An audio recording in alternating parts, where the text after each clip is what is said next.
Hello दोस्तों, हमारे YouTube channel पे आप सभी का बहुत बहुत स्वागत है दोस्तों। तो आज का वीडियो हम आप सभी के लिए लेकर आए हैं नवरात्रि हवन विधि। जी हाँ दोस्तों, 8 नियम जिनके बिना हवन सफल नहीं होता है। इसमें हम आपको हवन के मंत्र भी बताएंगे और बहुत ही सरल तरीके से आप घर पे अपने आप भी हवन कर सकते हैं। तो वीडियो को बिल्कुल भी स्किप मत कीजिएगा ताकि सारी जानकारी आपको मिल सके। तो चलिए शुरू करते हैं। इससे पहले अगर आप मेरे चैनल पर नए हैं तो चैनल को सब्सक्राइब कर लें और पास में जो बेल आइकन है उसे भी दबा दें ताकि मेरी आने वाली वीडियो आपको सबसे पहले मिल सके। दोस्तों, हिंदू धर्म में किसी भी पूजा अनुष्ठान के अंत में हवन करने की परंपरा होती है। नवरात्रि में 9 दिनों की देवी माता की पूजा करने के बाद 9वें दिन विधि विधान से हवन किया जाता है। मान्यता ऐसी है कि हवन करने से साधक को 9 दिनों में पूजा का पूर्ण फल प्राप्त होता है। धर्मशास्त्र के अनुसार जब किसी भी देवी या देवता के लिए हवन में आहुति डाली जाती है तो उसे अग्निदेव उस देवता तक पहुंचा देते हैं जिससे प्रसन्न करने के लिए यह पूजा की जाती है। दोस्तों, इससे उसको आशीर्वाद प्राप्त होता है। आइए नवरात्र के 9 दिनों में की जाने वाली देवी साधना से जुड़े हवन को करने की विधि और उसके नियम के बारे में जानते हैं। तो दोस्तों, सबसे पहले नवरात्रि में देवी दुर्गा के लिए हवन को करने से पहले इससे जुड़ी सभी सामग्री जैसे धूप, दीप, जौ, नारियल, शहद, घी, अक्षत, सुगंध, आम की लकड़ी, कपूर, माचिस आदि सब इकट्ठा करके रख लें ताकि हवन करते समय कोई भी समस्या ना आए। सारी चीज़ें आपके पास उपलब्ध हो। उसके बाद दोस्तों, जहाँ पे आप हवन करेंगे उसको अच्छे से स्वच्छ कर लें। अगर कच्ची है तो आप गोबर से अच्छे से उसको लीप के पवित्र कर लें उस भूमि को। हवन कुंड पे गंगा जल छिड़क दें और आम की लकड़ियों और उनके चारों तरफ एक एक कुसा रख दें। तो अब आप हवन करने के लिए स्वच्छ और साफ कपड़े पहन लें। उसके बाद आप माता जी का हवन करने जा रहे हैं तो माता जी के हवन में ज़्यादातर लाल ज़्यादा शुभ होता है, तो आप लाल कपड़े का ही आसन का उपयोग करें या फिर कुसा का आसन हो उस पे आप बैठकर हवन करें। तो अब आसन पे आप बैठ जाइए। उसके बाद सबसे पहले आप कुसा से या आचमनी जो होती है उससे 3 बार जल डालकर अपने को स्वच्छ करें, पवित्र करें। उसके बाद हाथ में कुसा की जो पैंती होती है, हमारे यहाँ उसको पैंती बोलते हैं, आपके यहाँ क्या बोलते हैं कमेंट करके ज़रूर बताइएगा। तो कुसा की पैंती पहन लीजिए अगर है। अगर नहीं है तो आपने अगर सोने की अंगूठी पहन रखी है तो वो भी पवित्र मानी जाती है, आप उसको भी पहनकर पूजा कर सकते हैं। अब आप कुसा की मदद से उल्टे हाथ से लेकर सीधे हाथ पे जल लेंगे 3 बार और मुंह में छुआते हुए ज़मीन पर छोड़ देंगे।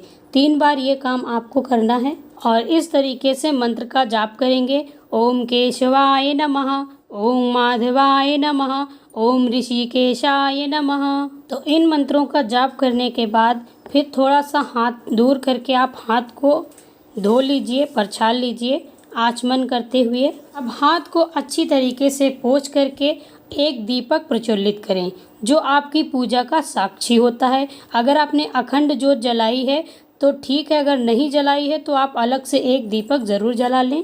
और दीपक को आप नीचे बिल्कुल भी मत रखिएगा। दीपक आप मिट्टी का भी बना सकते हैं या धातु का भी बना सकते हैं, पीतल, तांबा जो भी आपके पास हो। और लेकिन आपको पहले उस पर थोड़ी सी चावल के अक्षत रखना है, उसके बाद आपको दीपक रखना है।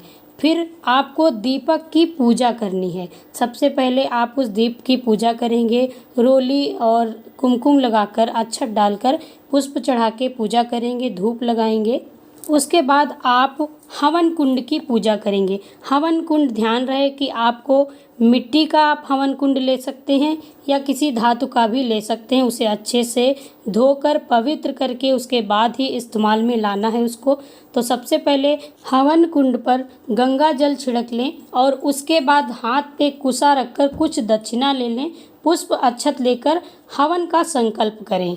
हवन का संकल्प आपने जिस लिए किया हो, माता रानी की आपने 9 दिन पूजा की है उसके लिए हो या आपकी कोई भी मन्नत हो उसके लिए हो, वह कहकर आप मन में ये कहिए कि हमने आपका ये व्रत पूर्ण किया है और उसकी पूर्ण प्राप्ति के लिए हम संकल्प करते हुए इस हवन को कर रहे हैं। माता रानी आप प्रसन्न हो हम पर और हमारे सारे कार्य पूर्ण करो। इस तरह से कहकर आप जो है एक थाली में या ज़मीन पर ही कुशा और जो आपने अक्षत पुष्प और दक्षिणा ली है उसको नीचे ज़मीन पर रख दें। उसके बाद आप हवन कुंड को भी पूजा करेंगे, नैवेद्य अर्पित करेंगे, यानी कि फल फूल मिठाई जो भी आपके पास है उसे अर्पित करेंगे और रोली चंदन से अक्षत से पूजा करेंगे। हवन कुंड के चारों पांचों तरफ आप सिंदूर की बिंदियां लगा देंगे और कुछ दक्षिणा भी वहाँ पे रख देंगे।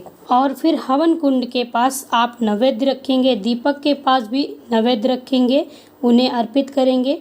उसके बाद आपको जल से आचमन करना है 3 बार, 5 बार नहीं तो 3 बार ज़रूर करें। इसके बाद आपको हवन कुंड में समिधा रखनी है। समिधा आप चारों तरफ से रखेंगे, ऐसे ही नहीं रखेंगे जैसे चूल्हे में रख देते हैं। आपको चारों तरफ से अच्छे से हवन कुंड की तरह ही सजा कर रखनी है। तो उसके बाद आपको गौरी और गणेश की पूजा करनी है। जब भी हम कोई पूजा करते हैं तो सबसे पहले गणेश जी की ज़रूर पूजा करते हैं, तो गौरी गणेश भी साथ में रखिएगा, उनकी पूजा कीजिएगा, धूप दीप चंदन अक्षत और उसके बाद नैवेद्य अर्पित कीजिएगा। फिर उनको जल से 3 बार आचमन करा दीजिएगा, कुछ दक्षिणा भी वहाँ पे रख दीजिएगा। उसके बाद आप कपूर या फिर घी की बत्ती के द्वारा आग प्रज्वलित करेंगे हवन कुंड में।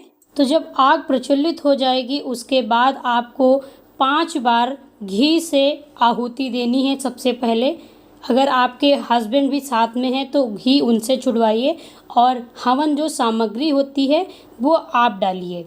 आपको किस तरीके से डालना है, तो 5 बार जब आप घी की आहुति देंगे तो बोलेंगे ओम अग्ने नमः, ओम अग्ने नमः। इस तरीके से आप 5 बार आहुति घी से सबसे पहले छोड़ेंगे और उसके बाद आप 4 बार जो आपने हवन सामग्री बना कर रखी है उसको आप छोड़ेंगे।